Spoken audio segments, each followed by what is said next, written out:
Bonjour, alors aujourd'hui je vais me pencher sur l'amitié. Ah, j'ai même pas regardé si j'étais vraiment propre. Ah, le nez, ça va. Et comme vous le savez, j'arrive jamais à parler simplement d'un sujet. Même les sujets simples, faut toujours que je les complique. C'est parti. Bon, j'aurais juste besoin d'un stylo indélébile et de papier. Voilà. Mais si le stylo il est pas indélébile, il est quoi? Il est débile? T'es débile ou quoi? Alors, au centre, il y a le super proche.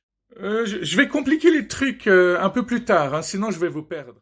Alors, le super proche, c'est la personne avec qui on veut faire notre vie, c'est la personne à qui on tient le plus. Ensuite, il y a la famille.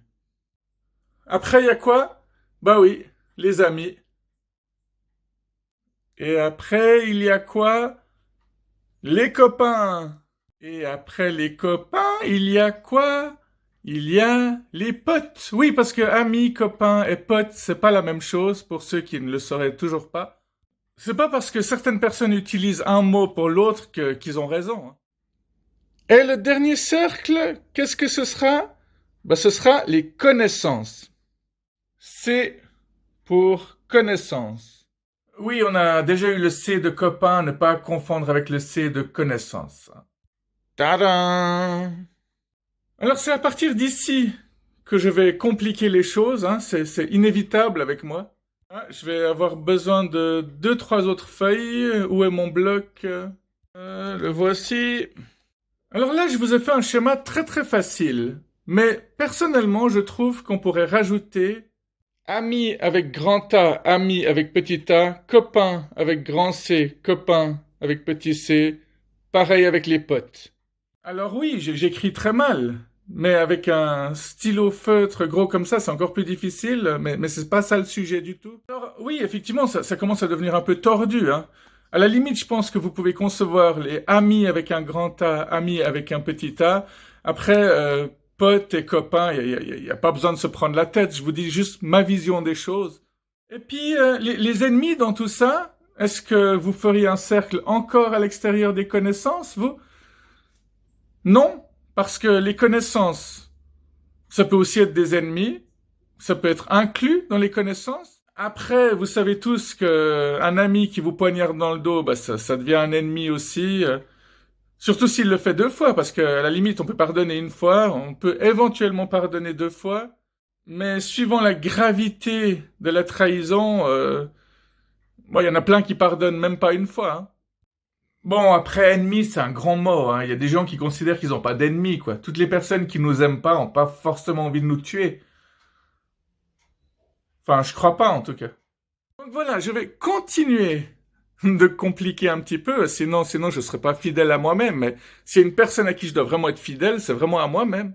Il faut s'aimer soi-même avant d'aimer toutes ces personnes qu'il y a sur ce papier, là. Parce que le soi, il est où, là? Le soi. Ah, il est peut-être Ah, il est là, attendez. Il est au milieu du P. Qu'est-ce qu'on rigole quand même. Alors, revenons à ce super proche. Parce que ma question est, est-ce qu'on a un seul super proche? Si le super proche, c'est l'âme sœur, n'a-t-on pas appris depuis quelque temps qu'on a plusieurs âmes sœurs? Parce que l'âme sœur, vous allez pas me dire que suivant l'endroit où vous habitez, vous allez forcément le rencontrer, hein. Il y en a qui vont à l'autre bout de la planète et qui rencontrent leur âme sœur. Donc après, voilà, c'est de nouveau un large débat, puis on peut pas débattre de tout ça maintenant ici, quoi. Est-ce qu'on on va forcément rencontrer son âme sœur? Est-ce que y en a qui la rencontrent jamais? Et ceux qui en rencontrent plusieurs, ils sont quoi? Ils sont complètement tarés? Ou est-ce que c'est juste des chanceux? Alors le fait est qu'on parle des flammes jumelles. Les flammes jumelles, ce serait la personne. Donc si je devais dessiner ça, allez, on va prendre du vert cette fois. Ma couleur préférée, couleur de l'espoir et couleur du chakra du cœur. Bref, la flamme jumelle. Bah, d'après ma théorie, elle serait dans le cercle du centre. Elle serait le point central, quoi. Ce qui ferait que le super proche ne serait du coup plus au centre, mais dans le premier cercle juste après. Ok, c'est pas super bien expliqué, mais je pense que vous m'avez compris. Et du coup, la famille viendrait encore après, et les amis seraient dans le cercle suivant, et ainsi de suite. Alors, je connais pas tous les détails, je suis pas ultra spécialiste, mais apparemment, la flamme jumelle serait ce qu'on pensait. Je sais pas comment exprimer ça. La flamme jumelle serait en réalité ce que l'on appelle âme sœur, sans savoir qu'en fait c'est la flamme jumelle. Quand on parle de coup de foudre, on parle du fait qu'en une fraction de seconde, on arrive à voir ce qu'il y a à l'intérieur de l'autre et pas que l'extérieur. Oui. Il y a plein d'hommes qui ont régulièrement des coups de foudre sur des femmes pour qui c'est pas du tout réciproque et vice-versa. Ça c'est un autre sujet. Le vent que tu te prends dans ces moments-là, quand tu vas vers la personne, tu dis excusez-moi, j'ai eu un coup de foudre pour vous, et l'autre dit ah désolé, mais pas moi. Bref, vie de merde. La flamme jumelle serait quelqu'un que tu recroiserais régulièrement quand tu te réincarnes sur cette terre, si tu crois à la réincarnation, si tu crois pas, tant pis, hein. C'est marrant, c'est le truc auquel je croyais le moins il y a 20 ans en arrière. Et tout à coup, il suffit qu'il y ait des changements dans ta vie, il suffit que tu voies un truc auquel tu croyais pas. Et puis voilà, quoi, vous voyez tout à fait ce que je veux dire. C'est un peu comme la justice. Pour moi, c'est un excellent exemple, quoi. Tant que t'as pas de problème avec la justice, tu crois pas ce que disent ceux qui ont eu des problèmes avec la justice. Tu leur dis toujours, mais non, t'exagères. Cette confiance aveugle en la justice, complètement débile. C'est comme les gens qui ont vu des esprits. Alors, je parle pas des gens qui ont vu des esprits parce qu'ils ont pris de la drogue. Je parle des gens sains, sobres, qui ont vraiment vu des esprits. Tant qu'ils en avaient pas vu, ils y croyaient pas non plus. Hein. C'est comme les gens qui ont vu des esprits. Alors, je parle pas des gens qui ont vu des esprits parce qu'ils ont pris de la drogue. Je parle des gens sains, sobres, qui ont vraiment vu des esprits. Tant qu'ils en avaient pas vu, ils y croyaient pas non plus. Hein. Pour en revenir à la flamme jumelle, oui, parce que je dois toujours revenir 3 fois sur les sujets que je voulais aborder, vu que je pars dans tous les sens. C'est taré là-dedans. Mais c'est génial en même temps. Donc, apparemment, quand tu la rencontres, il n'y a même pas besoin de lui parler, les choses paraissent claires. Tu dis, ah, c'est cette personne qui est faite pour moi. Après, ce serait trop facile. Hein. Le fait est que quasi toutes les personnes que je connais qui ont rencontré leur flamme jumelle ne vivent pas forcément avec et ne sont pas heureux, vécurent heureux jusqu'à la fin des temps en ayant plein d'enfants. Non, c'est rarement le cas. Pour la simple et bonne raison qu'il y en a toujours un qui suit et l'autre qui fuit. Celui qui fuit, c'est celui qui croit qu'il est pas assez bien, qui croit qu'il mérite pas, qui croit pas, quoi, tout simplement. Ça fait partie de ces personnes qui se sentent pas prêtes et qui cherchent des excuses et qui ont peur du bonheur. Bon, déjà, ce qu'on vit avec l'âme ou les âmes sœurs, c'est déjà puissant. Donc, je sais pas si vous pensez qu'il y a plusieurs âmes sœurs. Il y a tellement de croyances. Il y a des gens qui croient que notre âme vit déjà dans plusieurs personnes en même temps dans cette vie-ci. Et que quand on se réincarne, on se réincarne dans plusieurs autres corps. Donc là, ça devient un truc de taré, quoi. Truc que je pourrais jamais vous expliquer dans ces vidéos. Sinon, vous allez tous vous désabonner et vous auriez bien raison en plus. Qui je suis pour vous expliquer ces choses? Je dois vous laisser faire vos propres expériences. Vous devez vous-même aller vous renseigner, vous informer si ça vous intéresse. Donc voilà, j'ai pas encore fini. Je voulais juste vous dire, ça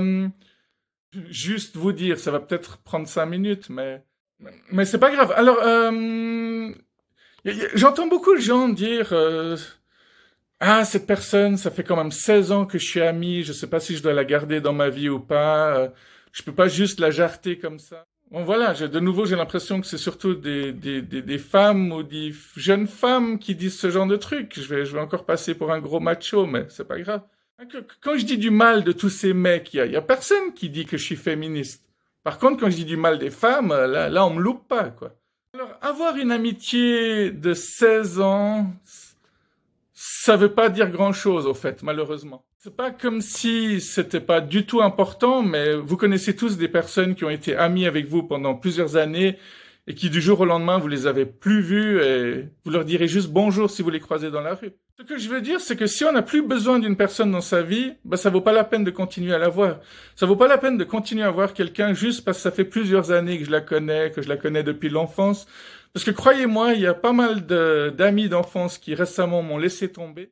Donc, je le répète, il suffit que vous soyez au social, que vous soyez au chômage, que vous soyez à l'AI, que vous ayez une maladie incurable et une flopée de personnes vous laissent tomber. Donc, on dit toujours qu'on a autant d'amis que les doigts d'une main. Dans mon cas, j'ai l'impression que j'ai aussi une deuxième main.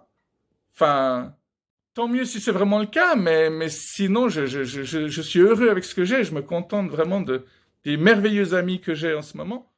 Alors, il y en a qui partent, mais quand il y en a qui partent, il y en a d'autres qui arrivent. Ça fait partie de la magie et de l'équilibre de la vie. En général, on dégage rarement une personne juste pour une phrase, mais au moment où on la dégage, c'est parce que cette phrase aurait été la phrase de trop.